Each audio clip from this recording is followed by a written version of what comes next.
Salut à tous, c'est Smashou pour une vidéo astuce, la première que j'ai décidé de faire. Donc j'ai choisi comme sujet, comme astuce, les EV, tout simplement. Les EV en horde. Alors pourquoi les EV en horde? J'ai choisi ce thème parce que j'ai pas trouvé de vidéo en français sur YouTube qui expliquait clairement comment monter ces EV en horde, les objets dont on a besoin, ce qu'il faut faire déjà.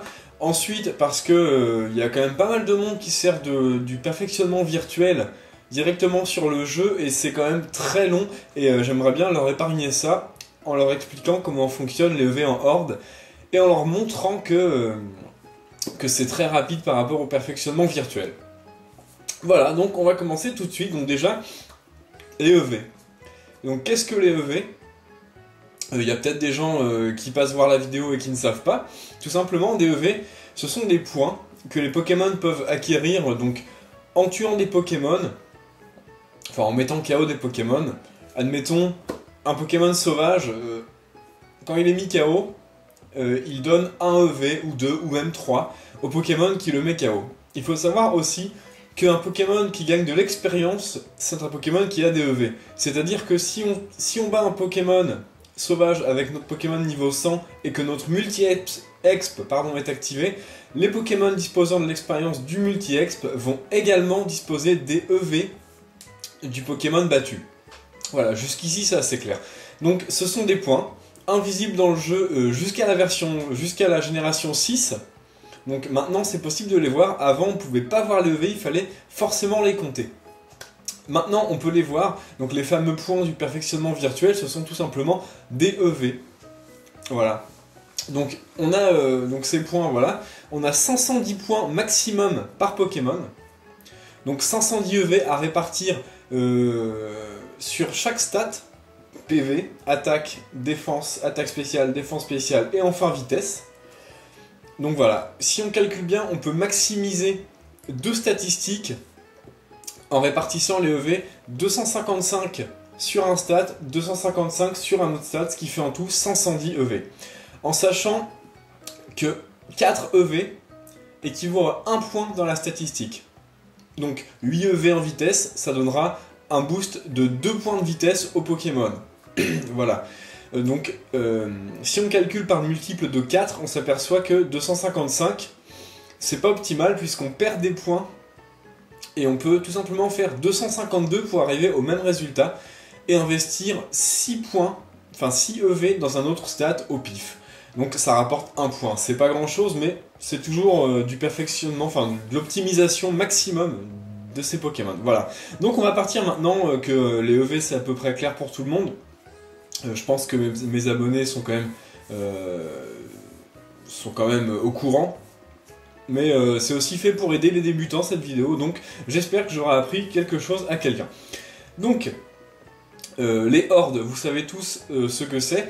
Ce sont des combats de la génération 6, donc on peut rencontrer des Pokémon en horde, donc c'est-à-dire on rencontre un groupe de 5 Pokémon et on appelle ça une horde. Donc il y a différents moyens d'avoir des hordes, soit en traînant dans l'herbe, on tombe sur une horde au hasard, soit en utilisant du miel, qui est un objet dans le jeu, ou soit en utilisant Doux Parfum, avec des Pokémon comme Cocotine, Mystère ou encore Apitrini.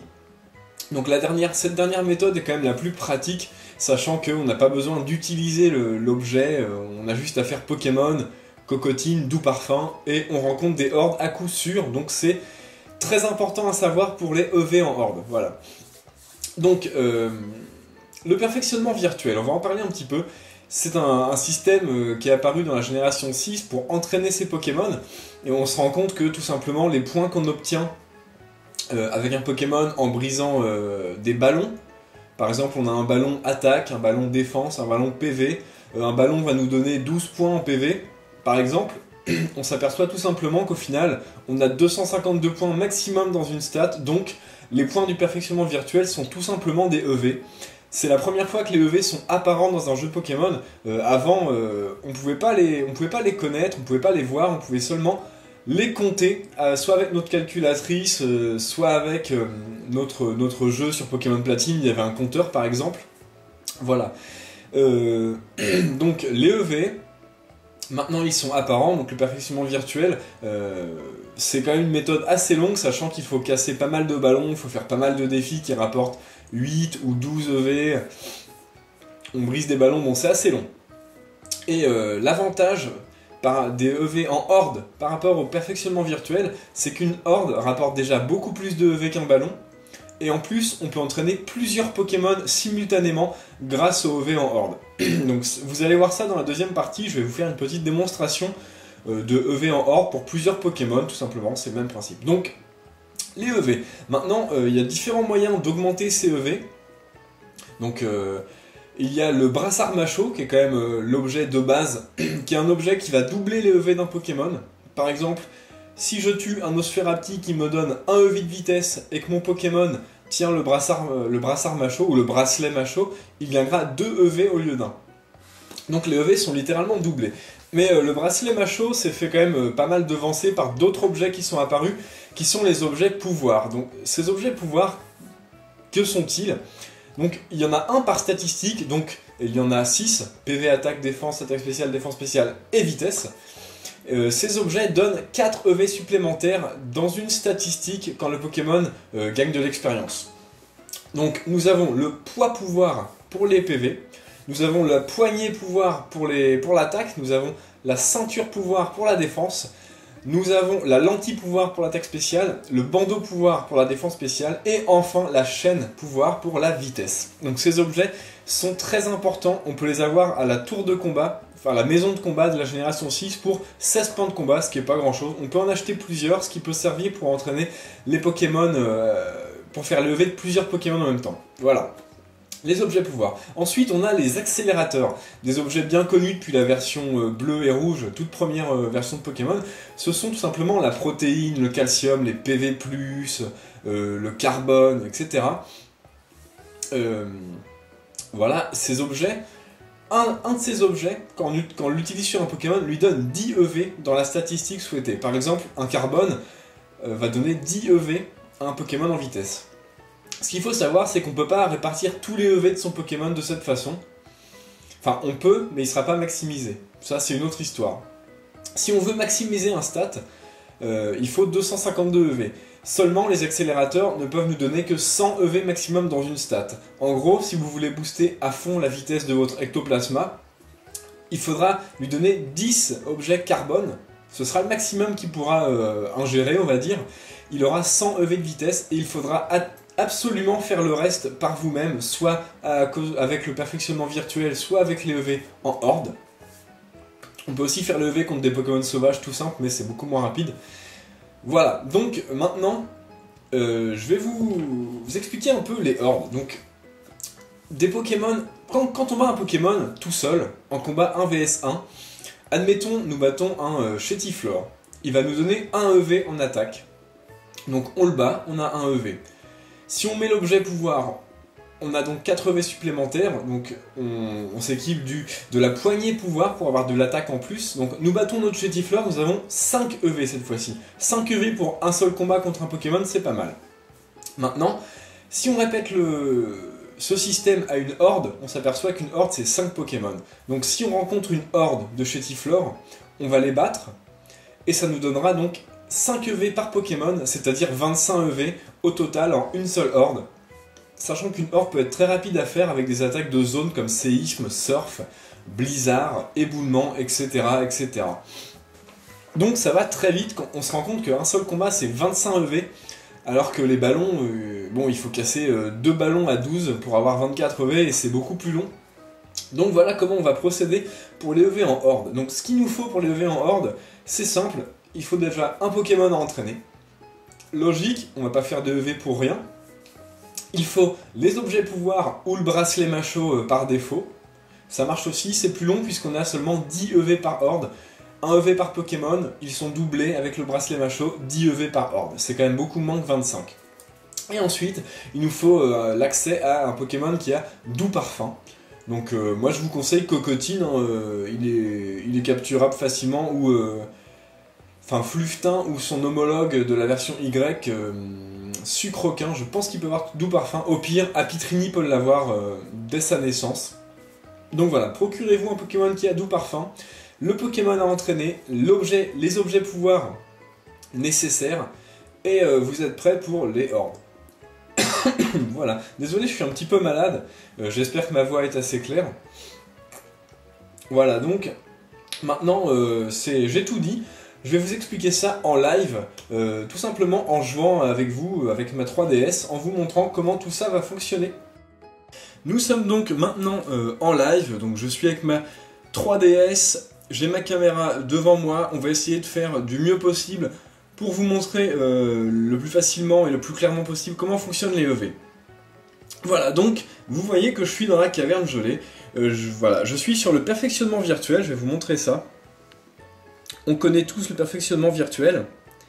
Donc nous voyons que j'ai un Articodin qui n'est pas entraîné du tout. Il n'a aucun EV en fait, voilà. Donc on a d'autres Pokémon comme ça, Suicune, Sulfura, Elector, bon mon Cocotine est EV, et Lugia. Donc vous remarquez que ce sont les Pokémon que j'ai capturés sur Cœur d'Or, et je les ai enfin transférés, ça a marché nickel, et c'est super, je suis très content. Voilà. Donc, maintenant, pour faire les hordes, je vais aller dans Pokémon, tout simplement. Je vais prendre mon Cocotine et faire Doux Parfum. Dans la caverne gelée. Parce que la caverne gelée, on trouve des sorts bébés qui vont nous donner des EV en attaque spéciale, et c'est ce que je cherche sur mes Pokémon. Donc pour ce qui est des EV, en fin de vidéo, je vous ferai évidemment un récapitulatif des hordes à trouver sur telle ou telle route. Donc nous voyons notre superbe Lugia, il est vraiment immense, c'est la première fois que je fais un combat avec et je suis surpris par la taille du Pokémon, il est ouf. Nous avons les sorts bébés en face, je vais tout simplement faire un séisme, je lui ai appris séisme le temps de lui mettre ses EV. Séisme, je n'ai pas les animations, bon c'est pas grave, tous les sorts bébés sont KO. 5 Pokémon ont été battus, donc mon Lugia gagne des points. Le reste de mon équipe également. Donc ils ont gagné de l'expérience, du coup ils ont aussi gagné des EV. On va battre une deuxième horde. Cocotine lance un petit doux parfum, donc il faut savoir que parfois on tombe pas sur les hordes qu'il faut, mais c'est quand même relativement rare. Les hordes que je vais vous donner en fin de vidéo sont quand même les très efficaces pour monter les EV. Hop, cette fois-ci on va lancer un surf. Voilà, la deuxième horde de sort bébé est KO. Donc en tout nous avons donc gagné en 2 combats 50 EV. Sachant que j'en veux 252 en attaque spéciale pour tous les Pokémon que je vous ai montrés. On va retourner sur le perfectionnement virtuel. Et on va pouvoir voir que l'attaque spéciale de Lugia a augmenté considérablement. Vous voyez ici. Pareil pour celle d'Articodin, de Suicune, de Sulfura, d'Elector. Et voilà. Donc tous les Pokémon ont gagné leurs 50 EV. Maintenant, pour avoir tous les EV, il va falloir que je batte environ 10 hordes. Voilà, donc 10 hordes pour les EV d'attaque spéciale, et ensuite, je pourrais changer d'endroit. Donc pour les EV de vitesse, je ferai vol, et voilà. Sachant que les Pokémon que j'entraîne là avec l'attaque spéciale, évidemment, tiennent tous la lentille pouvoir que j'ai acheté, 16 points de combat, je l'ai acheté 5 fois. Histoire de pouvoir que tous les Pokémon en profitent, parce qu'ils doivent tenir l'objet évidemment pour avoir les 4 EV supplémentaires par Pokémon battu.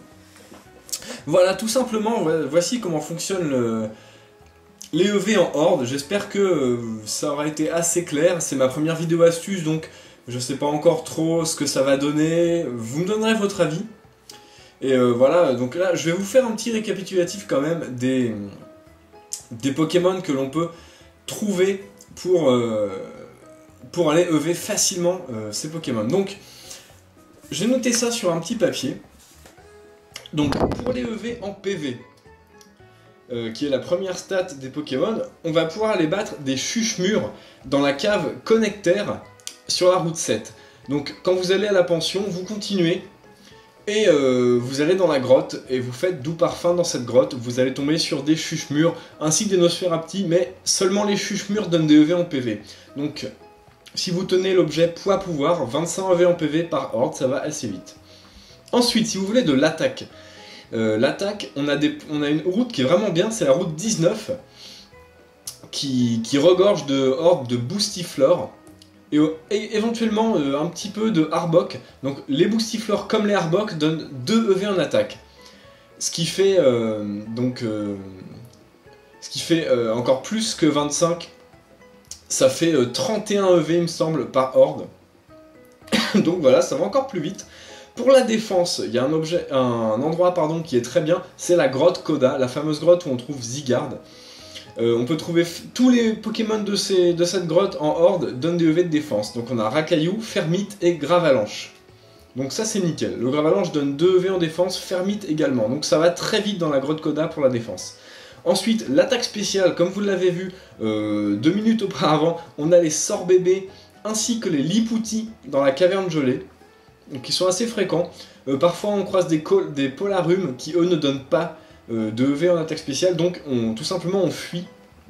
Voilà. Ensuite la défense spéciale, la meilleure route que j'ai trouvée c'est la route de la pension, la route 7, en battant des granivoles dans les fleurs. Bien sûr en horde, toujours. Et enfin la vitesse, on a la route 8, avec ses Goélis et quelquefois les Nirondelles, donc ces 2 Pokémon donnent des EV de vitesse.